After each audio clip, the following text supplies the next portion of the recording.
Hey everyone, welcome to I Totally Love It. My name is Susan, and today is hashtag Emma's for Mondays, Mojo, and Blank. And today's blank is mixed media. So today, if you've been here before, I've made these before. This is just a piece of transparency film, from back in the day, the overhead projectors. I have some 91% rubbing alcohol, and I have my little container here of alcohol inks. And just want to have some fun. But last time I didn't have the ink, and I got the ink. I had the ink. I didn't have the alcohol to spray and do some things with it to kind of help spread it around. I do now because they say 91%. I had 70%. Got my gloves on, protect my fingers, and a fan is blowing. And you can see my camera up there, and my spot on my mat.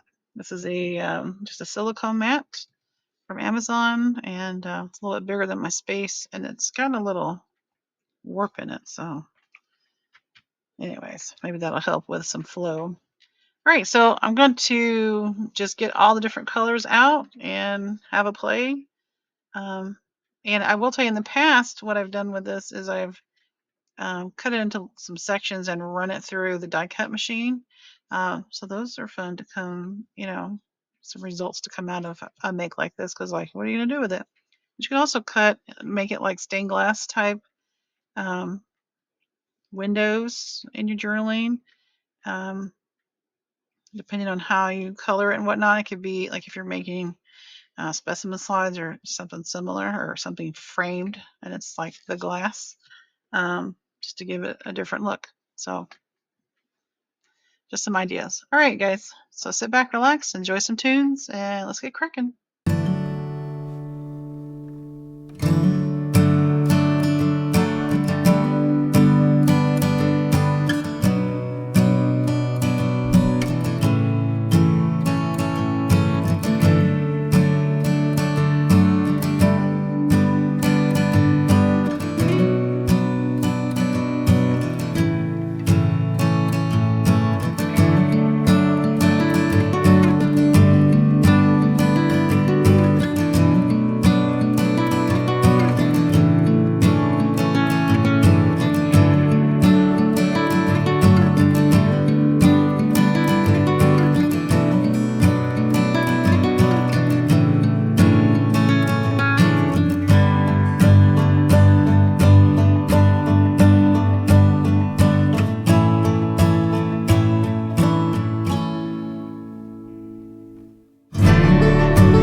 right, guys, if you made it this far, I appreciate you for sticking around.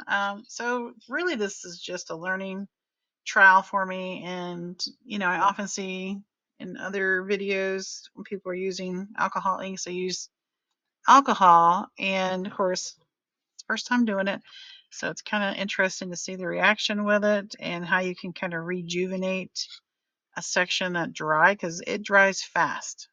Um, so if you ever have to do camouflage, I think this would be your way to go because I feel like this is kind of like that. But it would be cool too, if you're just saying make like a window pane or a photograph pane, glass pane for your faux photograph, and but maybe you need it to be okay. So if you want it to be kind of the creepy sign, and you have red. I had a crimson, I think, that could drip down from the top and do just drips. That would be kind of cool. Stick with one color like the yellow, or like the one was sunshine and one was Dijon, and that can give it like an aged look. Um, but that was interesting when I spilled the alcohol onto the transparency, and what it did. So last time I had all these little colors, and that was kind of neat. But this is interesting as well. And I tried it. Of course, I did a little more on this one with the little pads that you can put on your daubers. But these are the ones for alcohol inks. Yeah, but I mean, I'll use these. This is the underside. So this would be the side if I cut it into something that I would have this side up where it's flat, because this side you're going to have a little bit of the ridges from where some of these puddles dried. And here's the underside of that one. So yeah, just play around with it. If you've got some, I got all mine. Well, not all mine. I got mine at Michael's, and then when they were getting rid of Tim Holtz stuff, they had everything on clearance. I picked up a whole lot more. So, but I am just using the ones in this little container that I've used previously. All right, guys. Well, and the transparency film, it's just stuff I had in my stash from all the years I've been teaching, and we didn't even use these anymore. So it was great to find another purpose for these. All right, guys. Well, I appreciate you and your time. Don't forget to like, comment, and subscribe. I'd love for you to participate and see what mixed media you're using. Check out the calendar of events for the whole month of September, since there's 5 Mondays. I have it in my YouTube community post. I have it on my Facebook group, Junk Journal Madness, and I have it on Instagram. And yeah, you can follow along. And it's also in the news on Sunday nights at 6 p.m. So you can go check out the latest episode of that as well and see other things that are going on. And jump in when you feel compelled to and feel creative and want to jump on a topic or a prompt. We'd love to have you join in. Don't forget to tag me at I Totally Love It. You can do that here on YouTube. You can do it on Instagram, or you can share if you're a member of our Junk Journal Madness group. If you're not, we'd love to have you. All right, guys. So go out there, get crafty, be creative, be kind, and I'll see you in the next one. Until then, bye bye.